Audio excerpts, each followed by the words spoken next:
Fractal figures in snowflakes and the purification of pollutants.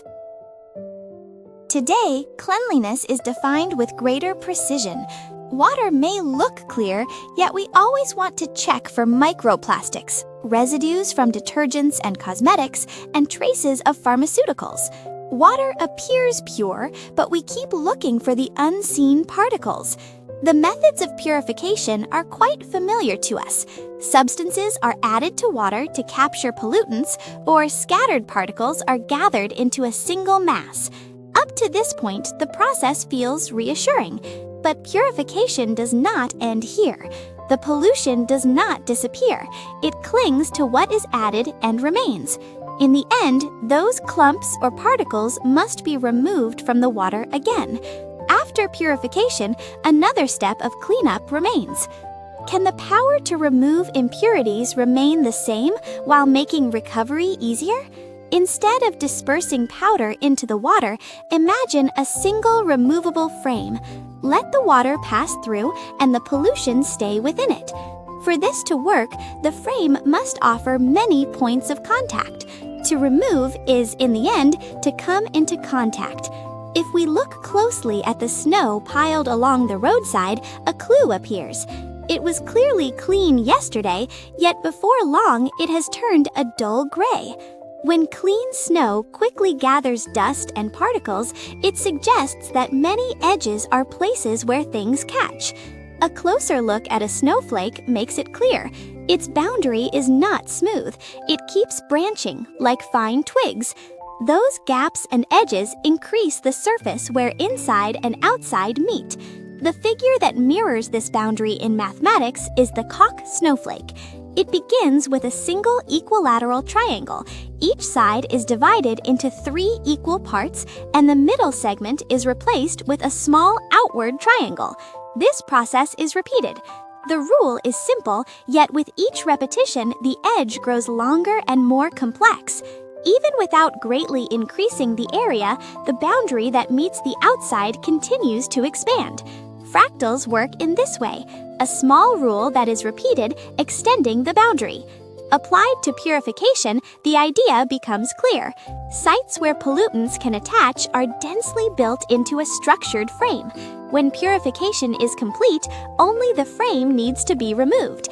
This leads to the idea of a filter modeled on a fractal structure. For example, consider a structure like a Menger sponge.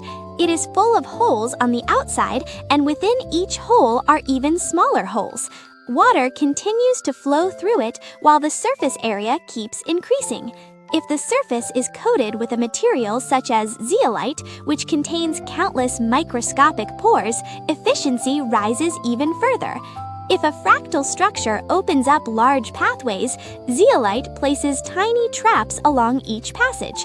For pollutants, this means that as they follow the flow, the likelihood of touching a surface and becoming trapped increases significantly. The same principle applies to the air. An air purifier draws in surrounding air and passes it through multiple layers of filters. At the very front is the pre-filter, the first stage of sorting.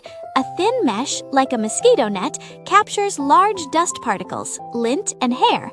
It is the step that says, remove the large ones first. Next comes the dust collection filter, commonly called a HEPA filter.